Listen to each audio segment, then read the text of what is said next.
Welcome to Talking Pop Culture. The Suicide Squad is here. I just finished watching it last night on HBO Max because we're in a lockdown again in Australia, so all the cinemas are closed. So like 90% of Australia pretty much can't watch this because it's only in the cinemas, not on HBO Max. But lucky for me, I got a VPN and I got access to HBO Max, so I watched it. And this is going to be the review. No spoilers, no spoiler review. So if you haven't done so, hit the subscribe button. If you enjoy the video, give it the thumbs up. Wow. Is this film just go, go, go, go, go, go? It is non-stop. Like, out the gate, straight away. You are just waiting for it just to ease up. But it's just go, go, go. Which works, but then it sometimes doesn't work. I had very mixed reactions coming out of this. I think it's more of a film that once you watch 2 or 3 times, you actually will enjoy it more.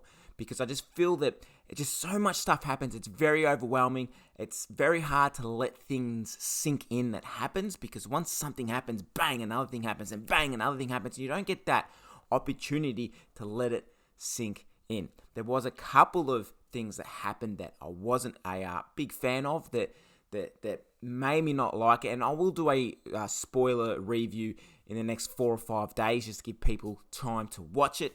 A couple things happen which, it's a Suicide Squad. It's bound to happen. They said don't get attached to characters. But I didn't expect this many to, die. But you've been warned by James Gunn himself in a tweet. He clearly stated, do not get attached to anyone. So do not. No one is safe, but I can say this without spoiling the film. Ratcatcher, hands down, steals the show. She is amazing. Now, personally, what I see happening is I think they knew that Ratcatcher was going to steal this show, so they're trying to force more Harley Quinn to kind of be the star of the show. And to be honest, I just didn't like it. Like, I'm a fan of Harley Quinn, the character. I'm just not really a fan of Margot Robbie. I felt that every time Ratcatcher was about to shine, it's cut off to a Harley Quinn scene, and I just didn't like that. I know Harley Quinn's their bread and butter at the moment. So much comics and animation, the films. I'm sure she's going to be nearly in every film now. It's their bread and butter. But man, Ratcatcher, steals the show. Absolutely amazing. Absolutely love, the character. And I really hope, I really, really, really, really hope that, I know we're getting a Peacemaker spin-off series. I really hope maybe we can get a Ratcatcher spin-off series or even a comic book spin-off series, because I would buy it, I would read it. Absolutely amazing character. She's brilliant in it. Bloodsport, I loved Bloodsport better than Deadshot. Can tell you that right now. King Shark is amazing as well. Like King Shark, the chemistry between King Shark and Ratcatcher is great, and you see it in the trailer when they're sitting in there and he's like, hand, great chemistry. But I really am now intrigued with this Ratcatcher character. It's Ratcatcher 2. The dad is the original Ratcatcher. But yeah, if you love this is straight up violent action, like very violent. I heard by watching other reviews before I went and saw it that it's very violent, but shit, I didn't expect it to be this violent. A lot of curse words. It's funny though, because when it finished, my girlfriend, who recently just watched all the Marvel films, she's never watched them, she's not into that kind of thing, so, I'll try to get her into it. So we watched all the Marvel films, and it's funny, because once this finished, because she doesn't know any directors and writers and all that, but once it finished, she turns around and she goes, this reminds me so much of that Guardians of the Galaxy film. And then I turned to her and I said, well, funny you say that, babe, because the director, the guy that made that film, actually made this film too. So if you like Guardians of the Galaxy, you're going to like this, definitely. I think a lot of people are going to love this film.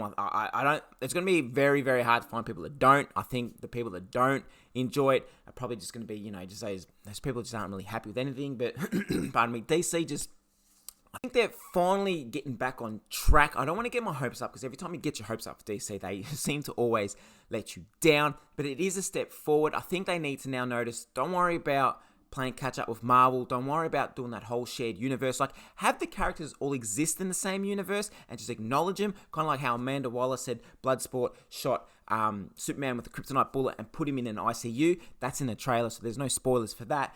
But that, acknowledging the characters in the universe is good enough for me. And yes, okay, every now and then have them come on, but don't try to build up this whole thing like they've done with Thanos in Infinity War and then whatever Marvel's doing now.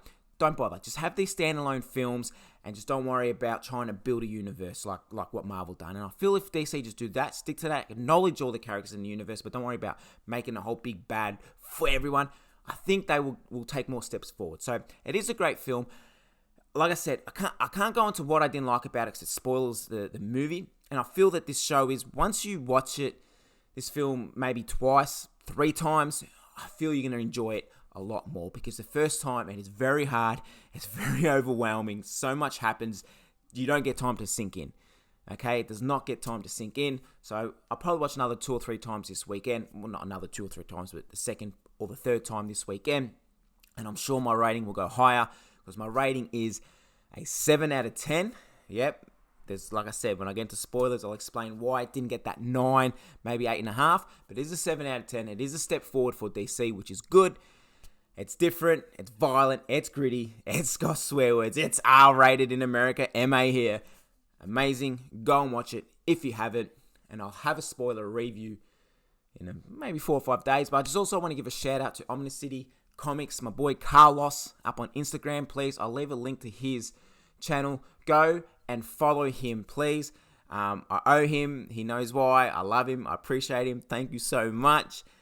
Thank you. But yeah, go and give him a follow. If you haven't done so, hit subscribe. Mark, hopefully we'll be back. We're in another lockdown. We just got out of lockdown to go back into another one, which is another week, which we know is going to go for another 2 weeks. Then we're going to have visiting restrictions. So Mark probably be another month away, unfortunately. It's just ridiculous in Australia. It's freaking stupid. We're all over it. But hopefully, Mark will be back soon and we get some more videos. I'll have a giveaway video coming out probably tomorrow or the next day. 300 subscribers, so hit subscribe if you haven't, and there will be a video to explain how you can get a chance to win some comics, Amazon gift card, all that kind of cool stuff. So hit that subscribe button. If you enjoyed the video, give it a thumbs up, and most importantly, let me know your thoughts below. If you've seen the film, no spoilers. We'll talk about spoilers in the other video, so if you have seen the film and you want to comment things, please just put a spoiler tag or just leave it for the spoiler video. Thanks for watching, guys. I appreciate it wherever you are in the world. Take care, and I'll speak to you soon. Peace.